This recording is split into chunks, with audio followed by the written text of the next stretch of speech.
मत्ती रचित सुसमाचार 16वां अध्याय। और फरीसियों और सदूकियों ने पास आकर उससे परखने के लिए उससे कहा कि हमें आकाश का कोई चिन्ह दिखा। उसने उनको उत्तर दिया कि सांझ को तुम कहते हो कि खुला रहेगा क्योंकि आकाश लाल है, और भोर को कहते हो कि आज आंधी आएगी क्योंकि आकाश लाल और धुमला है। तुम आकाश का लक्षण देखकर भेद बता सकते हो, पर समयों के चिन्हों का भेद नहीं बता सकते।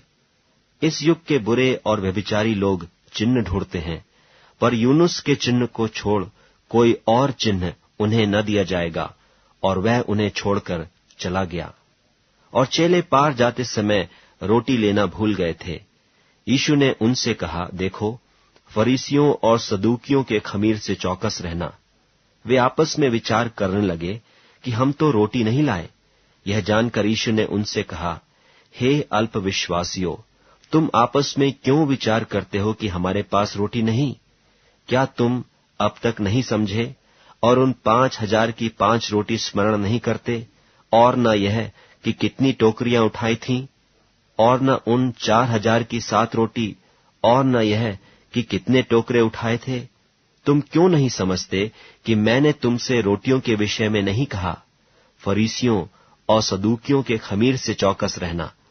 तब उनकी समझ में आया कि उसने रोटी के खमीर से नहीं, पर फरीसियों और सदूकियों की शिक्षा से चौकस रहने को कहा था।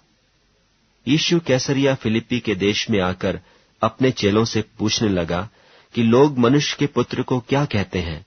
उन्होंने कहा, कितने तो यूहन्ना बपतिस्मा देने वाला कहते हैं, और कितने एलिय्याह, और कितने यिर्मयाह या भविष्यद्वक्ताओं में से कोई एक कहते हैं।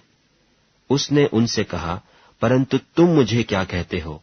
शमौन पतरस ने उत्तर दिया कि तू जीवते परमेश्वर का पुत्र मसीह है।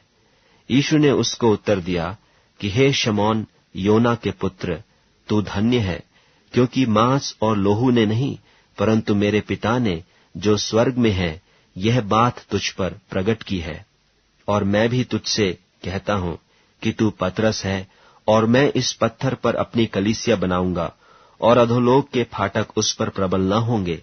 मैं तुझे स्वर्ग के राज की कुंजियां दूंगा, और जो कुछ तू पृथ्वी पर बांधेगा वह स्वर्ग में बंधेगा, और जो कुछ तू पृथ्वी पर खोलेगा वह स्वर्ग में खुलेगा।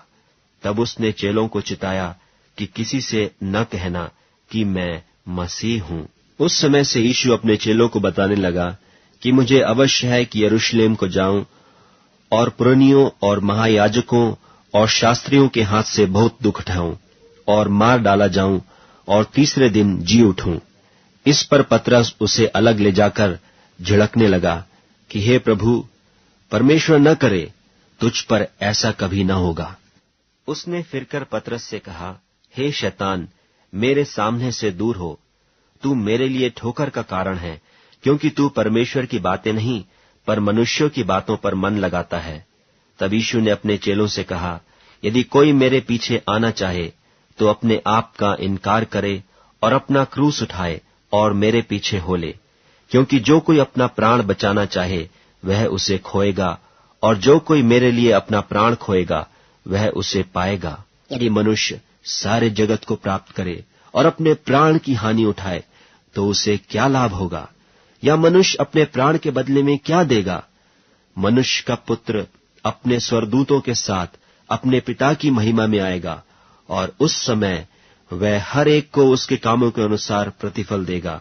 मैं तुमसे सच कहता हूं कि जो यहां खड़े हैं उनमें से कितने ऐसे हैं कि जब तक मनुष्य के पुत्र को उसके राज्य में आते हुए न देख लेंगे, तब तक मृत्यु का स्वाद कभी न चखेंगे।